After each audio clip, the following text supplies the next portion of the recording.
be intended this morning to be like, isn't be like, good morning, friends and enemies. That's not what is happening this morning. Good morning. Welcome to the third day of the 30 and 30 challenge, and your girl is on track. I'm very proud of myself. I hope I don't fall off. So I decided to do this 30 and 30 as weekly vlogs because keeping track with 30 days worth of footage for me is just a lot at the moment because sis got a lot going on. But I just wanted to pop in really quick because you've been probably seeing a lot of B-roll footage from this weekend. But I did want to pop in and say that I've read 2 volumes, halfway through another. And the first one that I ended up finishing was Sasaki and Miyano Volume 3, which I can't really say much about Sasaki and Miyano because it's a spoiler if I say anything about Sasaki and Miyano.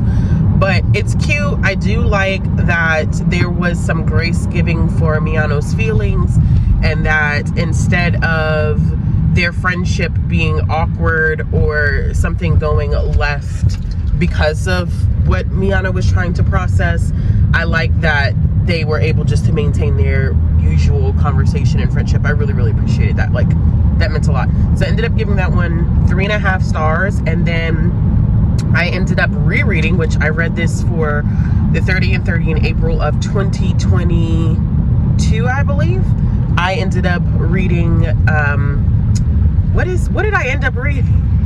Love Me for Who I Am, Volume 1. This was a 5-star read. I don't know how many people have heard about it. I think it's complete. I'm pretty sure it's complete, but it follows a character, a non-binary character, who is working at this maid kind of restaurant house situation where they basically have a couple of guys there that dress up as maids to serve the customers. And so the interesting thing about our main character is that they work there, but they have to explain to everyone, like, I'm not a girl nor a boy. So there was certain terminology like they didn't want to use based off of, like, what I forget what the term is that is used for the guys who are dressing up as the girls to work in this maid cafe. But they basically were like, I don't want to use that term. I'm not a girl or a boy at all. I'm, trying to find the words basically to explain to you all how I identify.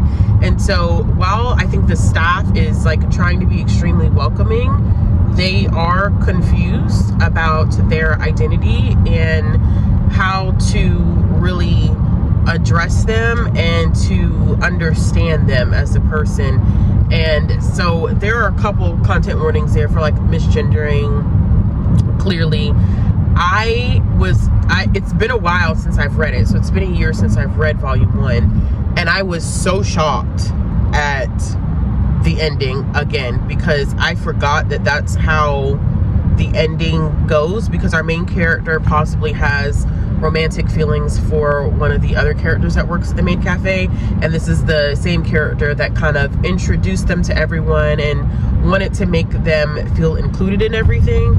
And so it's interesting because there's a girl that's a part of the picture, and she's close to our main character, but the reason why she's close to our main character is pretty effed up, and she definitely is homophobic and is not truly supportive of our main character. So there was that. I forgot that was part of it, but I read that one.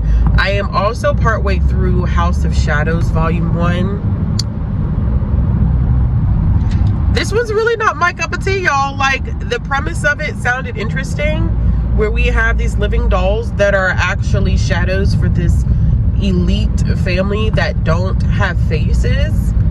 But I don't know, like, I'm not really into it. Basically, we are following a doll that is a shadow for the character Kate, and I don't like that Kate talks about herself in third person. Like, it's the way that it's written is kind of throwing me off, because at first I was like, well, who is Kate? And then I realized that they were talking about themselves, and I was like, okay, but like, that's like me saying like, oh yeah, Ashley said da da da da. Ashley doesn't like that, but I'm talking about myself.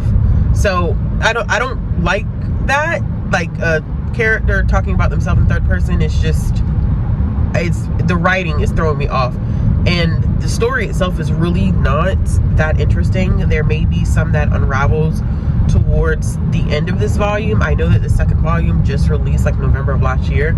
I didn't check to see if the third volume has come out. Honestly, I'm not going to be pressed to continue this one for the 30 and 30. I'm going to finish this volume and then I'm going to move on to something else. I just am not, I'm not pressed about it.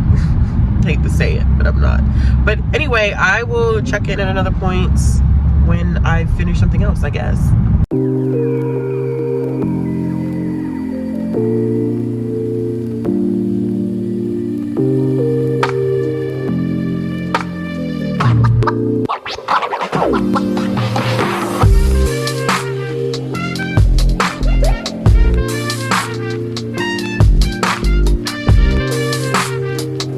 Alright, y'all, so let's just be real.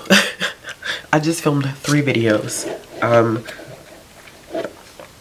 So I am not even 1 for this channel, 2 for my other channel. And so I am tired. I have not been keeping up with my 30 and 30. To be honest with you, I haven't done a check-in since earlier this week. It is now Thursday. And I haven't done a check-in because I haven't really been reading. I have not had time. Work has been work this week. I am behind because today is the 6th and I've read 3 volumes.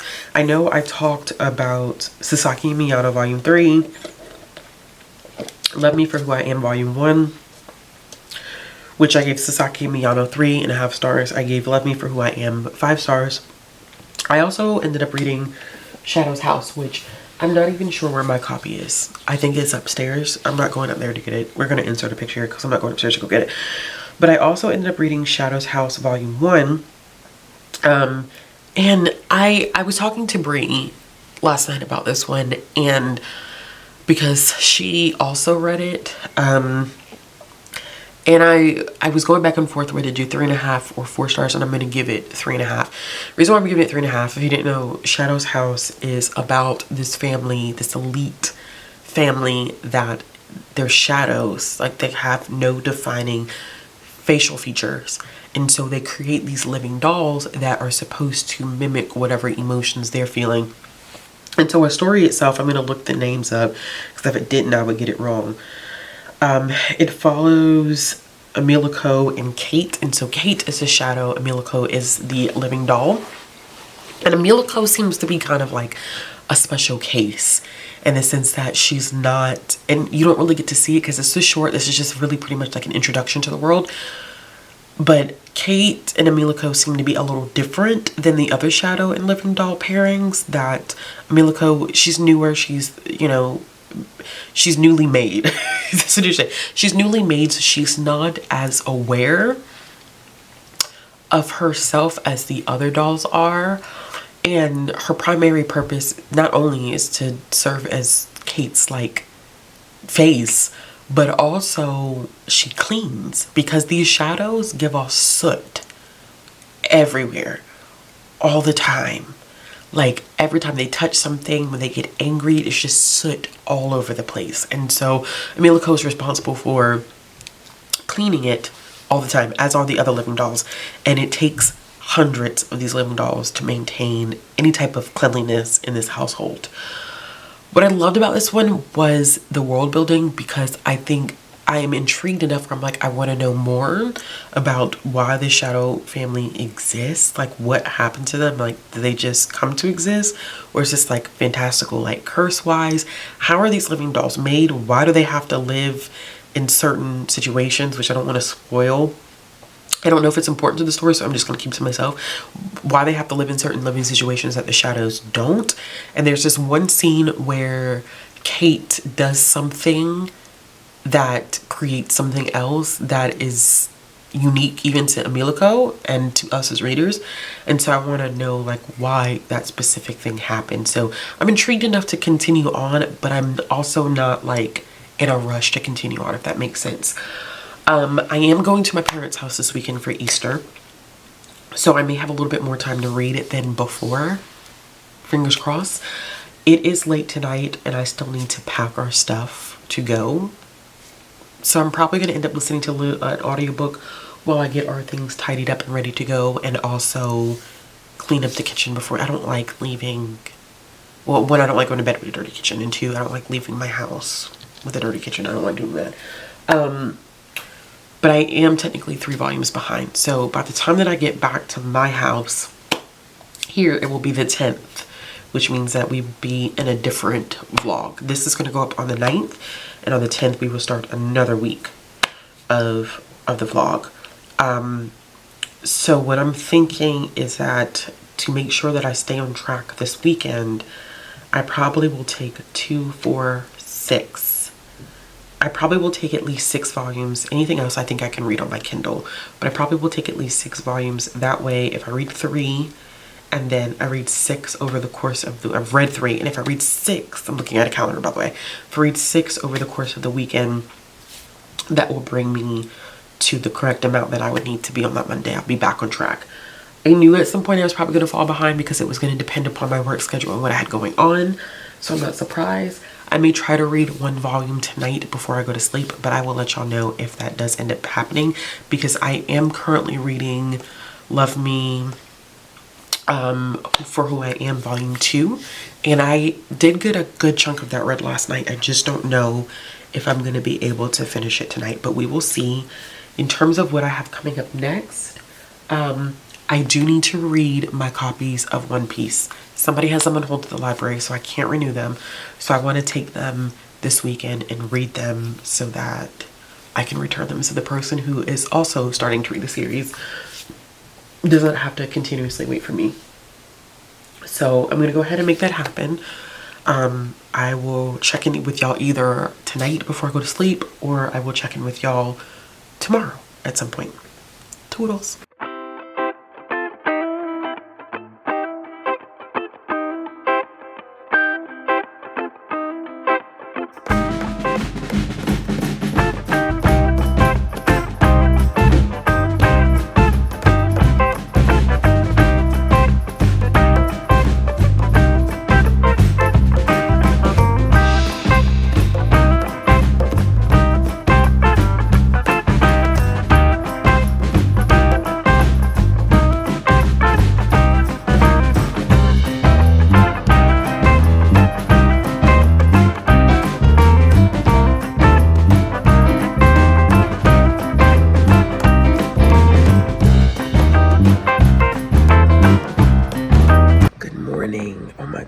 First of all, I feel disgusting because it's not like I went and I brushed my teeth, which is gross, but I am just getting up.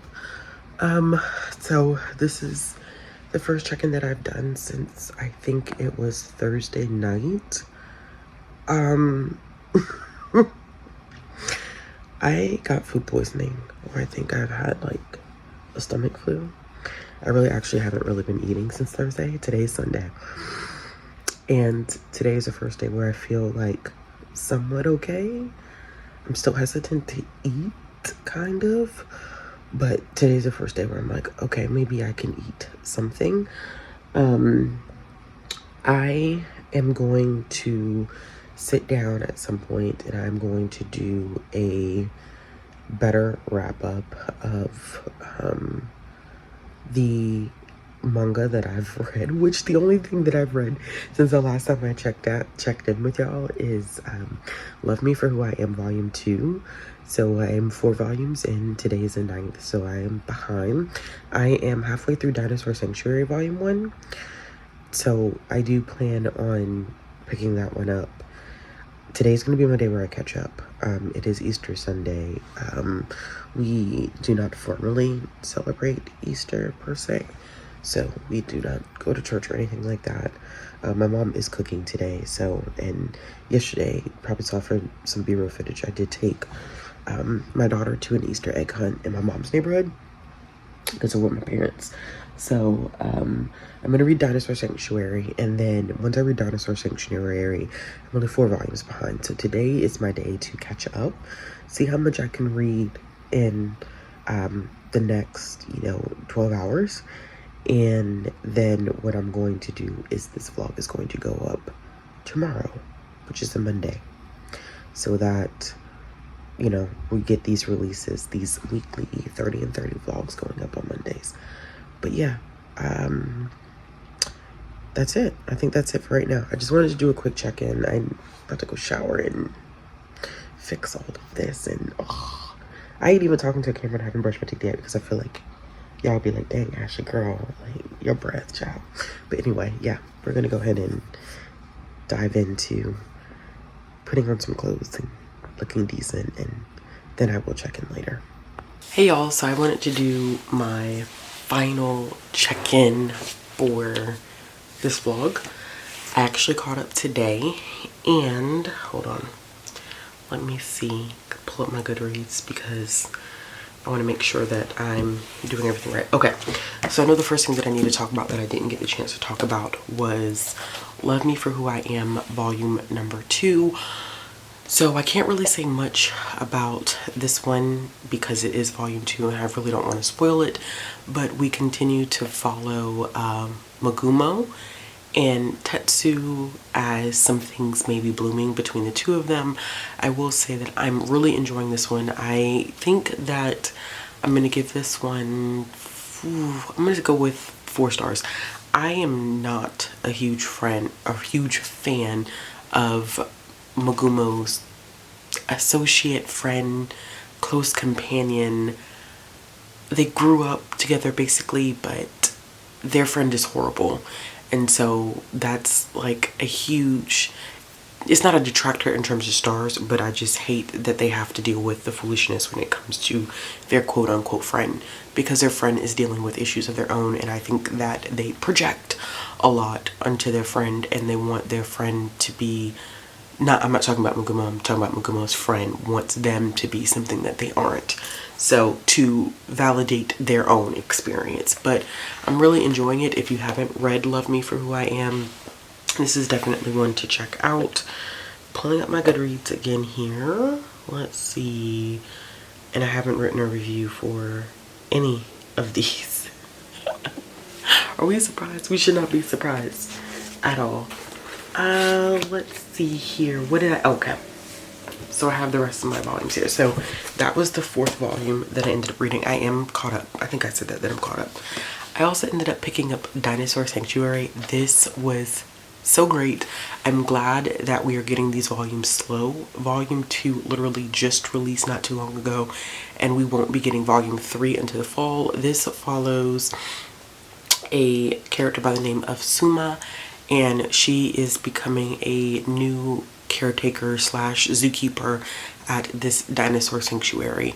What I think I loved about this is that not only are we getting introduced to all of these amazing dinosaurs, but the individual that they consulted on this is a research consultant, Shinichi Fujiwara, actually puts like notations in here discussing just different research that they've done throughout their career and what they've learned from paleontology, which I think is really, really interesting.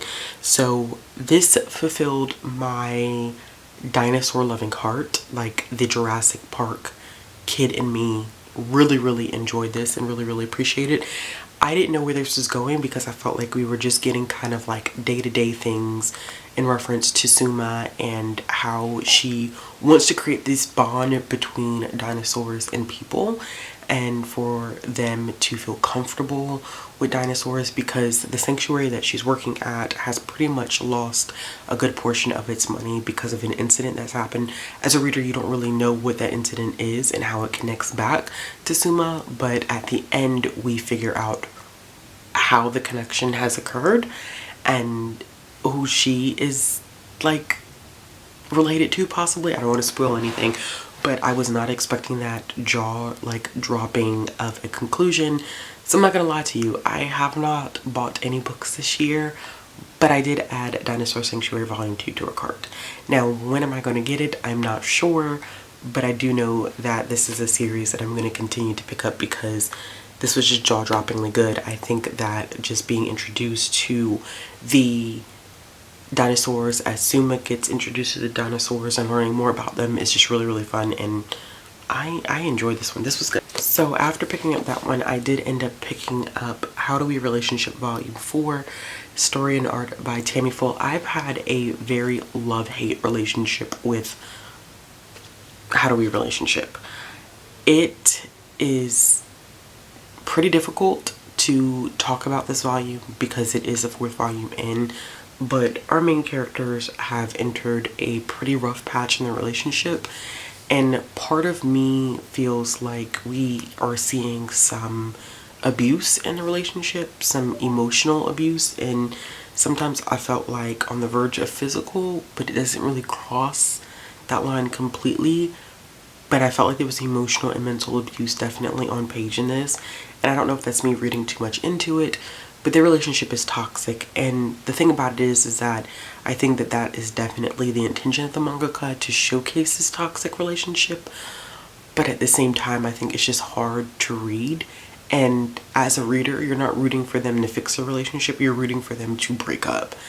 And it's just hard in a lot of places. I think that this volume today took me a particularly long time to read because of the fact that I just struggled with their relationship dynamics. I think I was feeling some type of way by the time that I had finished volume 3, and that was last year that I read volume 3, and so it took me forever to pick up this volume. And I don't know if I'm necessarily in a rush to pick up volume 5. I mean, I may just go ahead and try to catch up and see how I feel while the 30 and 30 is going on, but this was extremely difficult to pick up and make my way through. I think that Miwa, who is our character with the darker hair, she's going through a lot more than just the dynamics of their relationship. She has a very low self-esteem, and so as a reader, it's difficult just trying to watch her navigate that relationship, because you can tell that she doesn't have a strong sense of security in herself. But I think I'm gonna give this one 3 stars, and this is definitely not one that I think I will ever pick up and own, but since my library has the volumes, I will go ahead and continue on to a point where I'm just like, I don't want to read this anymore. Then I ended up picking up One Piece Volume 2. This was a 5-star read for me. I had started Volume 2 earlier this year and never got the chance to pick it up. This is part of the East Blue Saga, which I think is the first 12 or 13 volumes. It's the first story arc in One Piece, and so I was supposed to be finishing the entire One Piece series this year. I don't know if it's going to happen, but I'm going to try to read as much of One Piece this month as possible. Volume 2 was just good. It was good. This is where we end up meeting the clown, the infamous Buggy the clown in this one, and I just like the dynamic that Monkey D has with all of the characters in this. It's this confidence that he has that he's going to be the pirate king. He's going to be the, you know, the pirate of all pirates. And he just baffles everyone around him, because they're like, how do you have the audacity to think that you're going to be the pirate of all pirates when at the end of the day we've been doing this longer than you've been alive? So it's kind of like the audacity for me that I really appreciate coming from him as a character that makes it enjoyable. Plus there's this great camaraderie between him and Zolo, and of course they end up meeting Nami, who specializes in robbing pirates and kind of refuses. So Monkey D wants her to be a part of their crew as a navigator, and she's pretty much like, absolutely not, like, I would never join a group of pirates. And so even she, to some degree, is fascinated by him, and I'm interested to see like how her character, because it's clear from the way that this is written that her character is definitely going to tie into their crew some way, somehow, even though she's ultra resistant right now. I don't think that she's going to be able to maintain that resistance through the entirety of the story. But I love like this camaraderie that Zolo and Monkey D have. Like, they have a very interesting bond and relationship that was established so quickly from the beginning of the series. It's just exciting. Y'all, I'm just excited to continue on with the series. I'm really enjoying this more than I anticipated. I was so nervous to pick this up because this is one of the longest running manga series that's been translated into English, and so it's intimidating. It's extremely intimidating, but it's not as like dense of a read I was thinking it's going to be. I can tell that it's a complex series. It's intensive world building, a lot of character development, but the artwork, the storytelling is just crisp. It's perfect, and I'm loving it. So 5 out of 5 stars. Next, I ended up reading a series that I am loving. This is another 5-star read for me. I am loving this, and I'm so glad that I have volume 3 at home. So when I get back to my house, I will be picking volume 3 up, and that's Apothecary Diaries. This is volume 2. This has a big team on it, so I'm not gonna, and everybody in the house is using the bathroom right now. I don't know why. Everybody has to use the bathroom right now. So if you hear the toilet flushing, that's because my room is right next to my parents' room, and my child is sleeping with my parents. So you can hear everybody flushing the toilet, which is fine. It's fine. But this has a huge team on it. I read Apothecary Diaries volume 1 last year and really enjoyed it, and decided to go ahead and purchase volumes 2 and 3. I don't even know how to begin to explain how great Apothecary Diaries is. It follows a character by the name of Mayo Mayo or Maya Mayo. Mayo Mayo or Mayo Mayo. I'm not too sure which one is the correct pronunciation, but she is an apothecary, and she's sold basically to end up working in the emperor's kind of internal kingdom here, where he has 4 mistresses essentially, and our main character ends up working for one of them. But her skill set is fascinating because she was an apothecary before coming here, and so she has a knack for figuring things out in terms of how people are getting certain maladies. She's a food tester, and so she can detect poison, all types of interesting things. I think I love the element. She's pretty like badass, to be honest with you. There were a couple scenes where I was not anticipating her like checking some of the other like servants who think that they're better than her, and they think that they're more attractive than her. But her knowledge, and she's beautiful, but her knowledge is top tier, and she be putting them girls in their place every single time.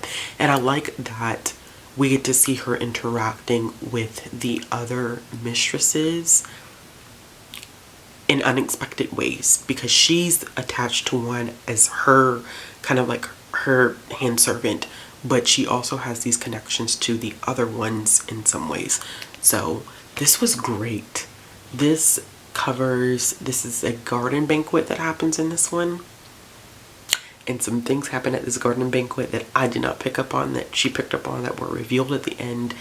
And I was so upset that I brought this whole bag full of manga, and I was so mad at myself that I did not bring volume 3, but it's fine. And the last thing I ended up reading for this week, so I did do my non-volumes, so when this goes up I am technically caught up.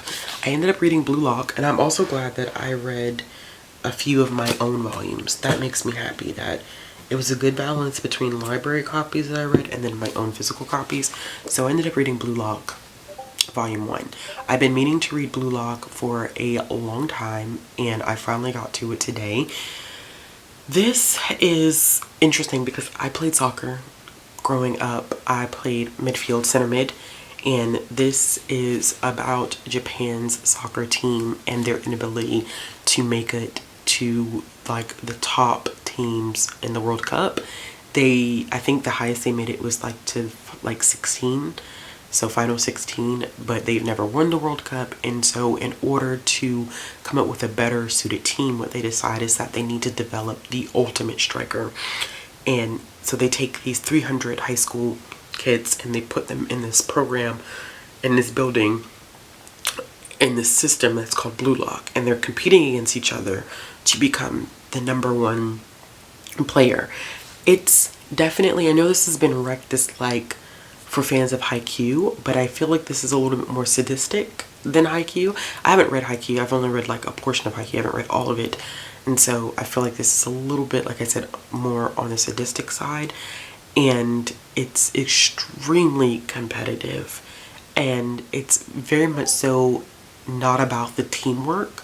It's about developing an ego to carry your team, which I find to be very, very unique. The artwork in here was not always my favorite. There were some scenes like with the eyes that kind of bugged me out. And then like this, for example. Look, that bugged me out. Like I don't like that. And then there's this guy who's designing the program. The way that his neck is drawn sometimes really just like trips me out. It just really, really trips me out. But I think this one is not going to pull me in for the action of it. I think the character development of this one is going to make it very, very interesting. It's going to be very, very high stakes.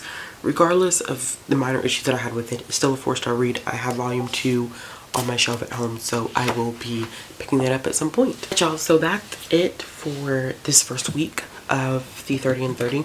I decided to do it this way with the weekly vlogs because I felt like doing the 30 and 30 like all the way through, it's just going to be too much footage for me to keep up with, and then the video would end up being too long and it'd be a pain in the butt to edit. So I'm going to break it up into 4 videos that will each go up on Mondays, and the last one should go up the first week of May. So yeah, I read my first 9 volumes for the readathon.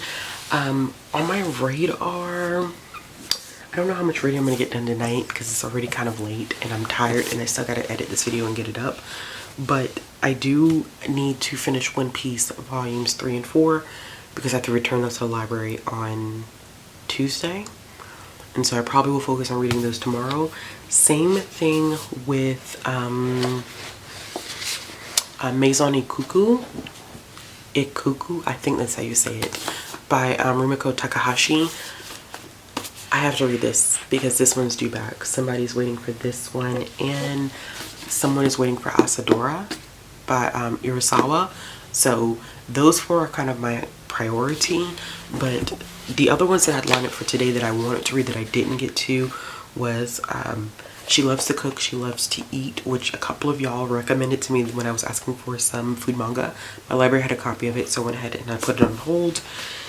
And then 2 copies that are my own that I wanted to get to today that I didn't get a chance to get to was Sweat and Soap, volume number 7, and then also Beauty and the Beast of Paradise Lost. So those were 2 that I wanted to read today. Well, 2 of my own that I wanted to read today that I didn't get to read, but those will probably be high priority for the upcoming week.